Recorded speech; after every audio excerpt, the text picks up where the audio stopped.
पति और पत्नी का रिश्ता काफ़ी प्यारा होता है क्योंकि पति और पत्नी जब आपस में ना कुछ बातों पर झगड़ा कर लेते हैं और फिर जो बच्चों की तरह जैसे रूठते हैं फिर वैसे ही एक दूसरे से बातें करने लगते हैं, यानी कि रूठने मनाने की प्रक्रिया चलती है।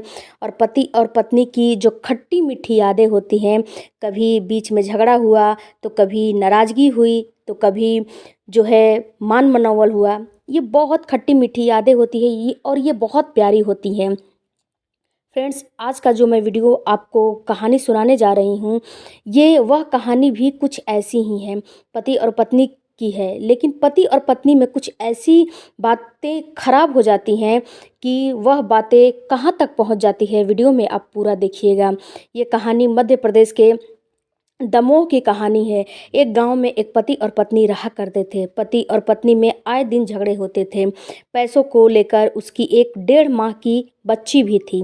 पति जो है यहाँ पे काम करता था, लेकिन यहाँ पे जो पति है वह पत्नी से कहता है कि यहाँ पर अब हमारा जो है आय इनकम कम है, हमारा यहाँ पर गुजर बसर नहीं हो पाएगा। तो क्या करता है पति की अपनी पत्नी और अपने बच्चों को, उसकी एक ही बच्ची रहती है जो 1.5 माह की रहती है, लेकर दिल्ली चला जाता है। पर पत्नी को बहलाता फुसलाता है और कहता है कि वहाँ पर जब हम जाएंगे तो हम दोनों पति और पत्नी मिलकर जब काम करेंगे तो अच्छा इनकम होगा, अच्छा पैसा आएगा और हमारी गृहस्थी जीवन अच्छे से चलेगी। लेकिन यहाँ पर होता क्या है, जो पति होता है वह दिल्ली जाता है और वहाँ पर कबाड़ी बाज़ार, जो मेरठ का कबाड़ी बाज़ार होता है, उसमें अपनी पत्नी को 30,000 में बेच देता है। और बेचने के बाद वह वहाँ से निकल आता है, अपनी पत्नी को बताता भी नहीं है कि मैंने तुमको बेच दिया है। जब पत्नी को यह बात जब पता चलता है कि मेरा पति जो है उसने मुझे बेच दिया है, तो पत्नी बहुत ज़्यादा दुखी होती है, बहुत परेशान होती है। पत्नी को ऐसे नहीं पता चलता है, जब पत्नी जब बेचे हुए जगह पे जाती है, कुछ वहाँ पे हट्टे कट्ठे मर्द होते हैं जो कि उसको पकड़ के लेकर जाते हैं और वो चीज़ उसको बताते हैं कि तुम्हारा पति ने तुम्हें बेच दिया है। अपने 1.5 माह के बच्ची के साथ बहुत रोती है, लेकिन वह बहुत विरोध करती है कि मैं इस दलदल में नहीं रहूँगी। हालांकि उसका पति एक कोठे पे उसको बेचता है, लेकिन जो उस कोठे की मालकिन रहती है उसके साथ बहुत ज़्यादा उसको टॉर्चर करती है, उसके साथ मारपीट करती है, उसको खाने नहीं देती है, उसको तरह तरह के टॉर्चर उसके साथ किया जाता है। और बेवजह का कि यह टूट जाए, क्योंकि ऐसे ही कोठे पे लड़कियां टूट जाती हैं टॉर्चर करने की वजह से, और यह भागने के भी ना सोचे। जो कोठा होता है वहाँ के कोने कोने से जो औरतें होती हैं वो वहाँ पे रहती है, और वह जो ये औरत होती है वह वहाँ के कोने कोने से भागने के लिए कुछ चीज़ें ढूंढने लगती है, कोना ढूंढने लगती है कि कहीं से भी भागने की जगह मिल जाए। एक बार तो भागने में कामयाब हो जाती है, लेकिन फिर से वह पकड़ी जाती है। जब फिर से पकड़ी जाती है तो उसके साथ बहुत ज़्यादा उसको टॉर्चर किया जाता है, मारा जाता है, पीटा जाता है। एक दिन जब सुबह के 4 बज रहे होते हैं, वह भागने के फिराक में होती है और वह अपनी 1.5 माह की बच्ची को लेती है और वहाँ से भागने में कामयाब हो जाती है।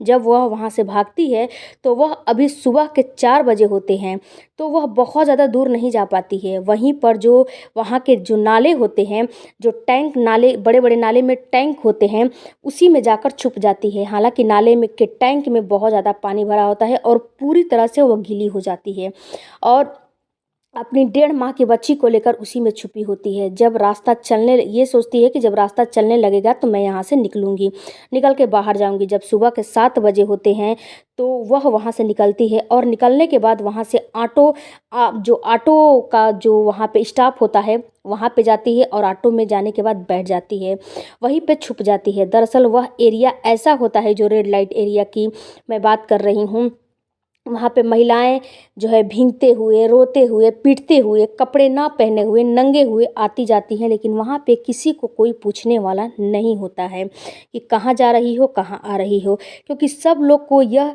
दिमाग में रहता है कि वह वहीं से आई होगी, क्योंकि उसी रास्ते पे अगर कोई मिलता है तो कोई पूछने वाला नहीं होता है। जब वह टेम्पो में बैठती है तो टेम्पो वाला पीछे पलट के देखता है और बोलता है कि कहाँ जाना है आपको। तब वह जो महिला होती है वो बहुत हाथ पैर जोड़ती है और टेम्पो वालों से रोने लगती है, गिड़गिड़ाने लगती है और अपनी सारी आपबीती सुनाती है कि मेरा पति 30,000 में मुझे कोठे पर बेच कर आया है और मैं जो हूँ वहाँ पे मैं नहीं रहना चाहती हूँ, मैं उस दलदल में अपनी बच्ची के साथ नहीं रहना चाहती हूँ। आप पे बहुत दया होगी, कृपा होगी, हमें यहाँ से कुछ दूर पे छोड़ दीजिए और मैं कुछ भी जो है मिस्त्री मजदूरी करके अपने बच्चे को पाल लूँगी और अपना पेट पाल लूँगी, लेकिन मुझे उस दलदल में नहीं रहना है। जो टेम्पो वाला होता है वो एक बहुत ही भला आदमी था। वह क्या करता है कि एक जो उसी के एरिया की जो एक महिला मंच की एक महिला होती है उसको फ़ोन करता है। फ्रेंड्स, यहाँ पे मैं महिला मंच की महिला का नाम नहीं बता रही हूँ। जो महिला होती है उसको फ़ोन करता है। महिला को जब फ़ोन करता है तो जो महिला होती है वो महिला एक अपने जो घर के पास जो एक जिस पे ज़्यादा विश्वास करती है उसके पास फ़ोन करती है कि तुम्हारा घर पास में है, तुम उस लड़की को उस टेम्पो के ड्राइवर के पास से ले आओ और तब तक मैं पहुंचती हूँ। महिला मंच होती है वह एक अपने जाने पहचाने को फ़ोन करती है कि तुम्हारा घर पास में है, उसी लड़की को अपने घर पर लेकर आओ और उसे रखो, मैं तब तक पहुँच रही हूँ। जो महिला फ़ोन करती है तो जो आदमी था वह लड़की को अपने घर लेकर आता है और उसके बाद क्या करता है कि यह जो महिला मोर्चा की जो महिला की सदस्य होती हैं, महिला मंच की जो सदस्य होती हैं, वह उस महिला के पास पहुंचती हैं। पहुंचने के बाद उस महिला से सब पूछताछ किया जाता है, पूछताछ करती हैं।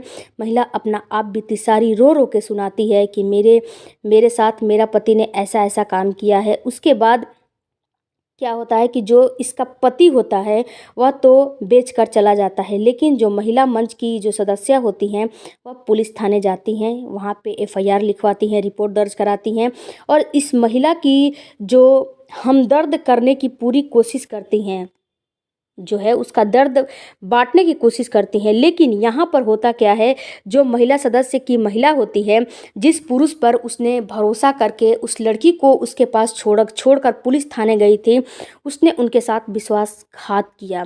जो जो जो ही वह पुलिस थाने जाती हैं और यह जो महिला होती है, यह महिला जो है आती है पुलिस थाने से तो उस महिला को ढूंढने लगती है जो पीड़िता होती है। तो ये क्या करता है, ये कहता है कि वो महिला भाग गई है, लेकिन यहाँ पे जो महिला होती है वो भागी नहीं होती है। कोठे पे जो है तैनात होते हैं जो दरवान, उसको भेज के और इससे ये ढूंढवा लेती है और ये जो पुरुष होता है इसको ये बेच देता है, बता देता है कि इसी घर में महिला है और वो उन लोग आके इस महिला और बच्ची को वहाँ से लेकर चले जाते हैं।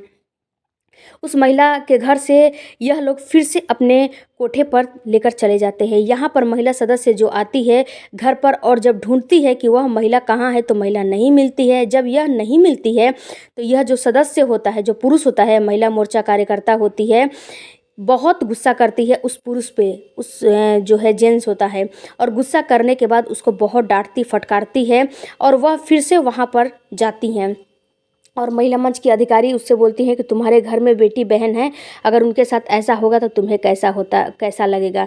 जो रेड लाइट जोन एरिया होता है उस कोठे पर जाती हैं और वहाँ पे तलाशी लिया जाता है, लेकिन वह महिला नहीं मिलती है। इसके बाद जो महिला मोर्चा संघ की महिला होती है वह काफ़ी धमकाती है कोठे वालों को, और कोठे की मालकिन होती है उसको, 4-5 कोठे वाली मालकिन को काफ़ी ये धमकाती है कि मैं यहाँ पर तुम लोगों का कोठा बंद करा दूँगी, नहीं तो मुझे उस महिला के बारे में बता दो। तब तक एक कोठे पर जाती है और जो कोठे वाली होती हैं उनको ये पता होता है कि इसके कितना पावर है, ये हम लोगों का कोठा ज़रूर बंद करवा देगी। जो कोठे की मालकिन होती है वह बताती है कि वह महिला इस कोठी पर नहीं है, दूसरे वाले कोठे पर है, वहाँ पे आपको मिल जाएगी। यह जो महिला मोर्चा संघ की सदस्य होती हैं यह उस महिला को ढूंढते हुए उस कोठे पर जाती हैं, लेकिन वह महिला वहाँ पर नहीं मिलती है। इनको नहीं मिलती है तब यह क्या करती हैं कि फिर दूसरे दिन इस कोठी पर जाती हैं और फिर से पुलिस की दबिश जो है पड़ने लगती है, छापा पड़ने लगता है। कोठी पर रेड लाइट डलवाती हैं जो महिला मोर्चा संघ की जो सदस्य होती हैं, यह बहुत ही अच्छी होती हैं। वहाँ पर कोठी पर जब रेड लाइट डाला जाता है तो उस लड़की को क्या होता है कि यह लोग, एक बाथरूम होता है, जब यह महिला मोर्चा संघ की सदस्यता बाथरूम खुलवाती हैं तो जो बाथरूम था वह बाथरूम जो है 2 छत्ती था। यानी कि 2 छत का था। ये लोग क्या करते हैं कि उस लड़की को उस बाथरूम के छत पे रख के और कुछ जो है पत्थर से ढके हुए होते हैं। यानी कि इन लोगों का वो खजाना होता है वहाँ पे महिलाओं को छुपाने के लिए। जब ये महिला मोर्चा संघ की सदस्य को कुछ शक होता है तो क्या करती हैं कि बोलती हैं कि सबसे पहले पत्थर को हटाओ। पुलिस पत्थर हटाता है तो जो महिला होती है उसी में बेहोश करके, और वह लोग उस महिला को वहाँ पे रखे थे और वहाँ पर यह लोग क्या किए थे कि उसको पत्थरों से उसको पूरा सील कर दिए थे। और एक जो पत्थर होता है, एक पत्थर दूसरे कलर का था, सब पत्थर वाइट थे, लेकिन एक पत्थर जो है रेड था। जो महिला मोर्चा संघ की सदस्य होती हैं उनको पता चल जाता है, वह पुलिस फोर्स से कहती हैं कि सबसे पहले तो इसको हटाया जाए। जब पत्थर हटा तो लड़की जो है धड़ाम से नीचे गिर जाती है। लेकिन जो लड़की की दशा होती है यह बिल्कुल दयनीय होती है। जो लड़की बिल्कुल बेहोश होती है और लड़की के साथ इतना जुल्म हुआ होता है, इतना उसको टॉर्चर किया गया था, इन 6 से 7 दिनों में किया जाता है उसके साथ कि अब ऊपर वाला का भी रूह कांप जाएगा। शायद आपका भी रूह कांप जाएगा जब मैं आगे के वीडियो में बताऊंगी। महिला मोर्चा संघ की जो सदस्य होती हैं और जो पुलिस होता है उसको हॉस्पिटल में एडमिट कराते हैं तो वहाँ पे पता चलता है कि इस लड़की के साथ जो है सामूहिक गैंग रेप हुआ है। जो इसका प्राइवेट पार्ट है उसमें चूना, मिर्ची, कौन सी ऐसी चीज़ें हैं जो कि उसके प्राइवेट पार्ट में नहीं डाली गई थी। जो उसके प्राइवेट पार्ट में जो चूना था, जो मिर्ची थी, वो उसके फ्लिपियन ट्यूब तक पहुंच गई थी। इसके साथ इसको तोड़ने के लिए इसके साथ इतना, कोठे की जो मालकिन होती है इसके साथ इतना इसको टॉर्चर करती हैं, दर्दनाक तरीके से टॉर्चर करती हैं कि अब कहा नहीं जाता। जो कि निर्भया के साथ हुआ था उससे कहीं ज़्यादा इसके साथ हुआ था। और जो इसका प्राइवेट पार्ट था बिल्कुल ही, अब क्या उसके साथ था, क्या उसकी दशा था, अब बताया नहीं जा सकता है। उसके साथ कितना हैवानियत लोगों ने किया था, उसके बाद उसको इन्फेक्शन हो जाता है, ये शब्दों में बयान नहीं कर सकते हैं। जो डॉक्टर जो है एक बार देखकर बिल्कुल सहम जाती है और डॉक्टर भी बोलती है कि हे प्रभु, ज़िंदगी इस लड़की को ऐसा तुमने क्यों दिया। डॉक्टर बोलती है कि मैं अपनी पूरी जो है मेरी लाइफ में ऐसा केस मैंने नहीं देखा था, क्योंकि उस लड़की को जो टेम्पो, जो महिला मोर्चा संघ के सदस्य होती हैं उठाती हैं और उसको जब वहाँ से बाथरूम से उसको निकालती हैं, इन दिनों के बीच में 7 से 8 दिन का गैप उन लोगों को मिल जाता है और इन 8 दिनों में उस लड़की के साथ जो नहीं होना चाहिए हैवानियत, वह हैवानियत का सीमा वो लोग पार कर जाते हैं। हैवानियत की हदें उन लोगों ने पार कर दी थी और वह लड़की केवल 3 दिन में अपना दम तोड़ देती है, वह वहाँ पे ख़त्म हो जाती है। उसके बाद जो पुलिस होती है इसके हस्बैंड को फ़ोन करती है। फ़ोन करने के बाद पुलिस बस इतना ही बताती है कि तुम यहाँ पर आ जाओ और यहाँ पर तुम जिसे बेच के गए हो वह बहुत, तुम्हारी पत्नी बीमार है, उसकी तबीयत ख़राब है, हॉस्पिटल में भर्ती है और यहाँ पे उससे आके मिल लो। जब वह उसका पति आता है तो पुलिस उसको अरेस्ट करती है और जो उसकी बच्ची थी उस बच्ची की जो कोठे वाले लोग थे वह रख लेते हैं। तब ये महिला मोर्चा संघ की सदस्य को उस बच्ची के बारे में जो है जानकारी होती है और उस बच्ची को कम से कम 15 दिनों में ढूंढ के निकाला जाता है और उस बच्ची को वेलफेयर चाइल्ड केयर के पास सौंप दिया जाता है। लेकिन दुख की बात तो यह है जो कि लड़कियां कोठे पे चली जाती हैं, उनके साथ इतना टॉर्चर होता है, थोड़ा भी नहीं, बहुत ज़्यादा टॉर्चर होता है उनके साथ, तो वह टूट जाती हैं और अपने आप को इस दलदल में धकेल लेती हैं।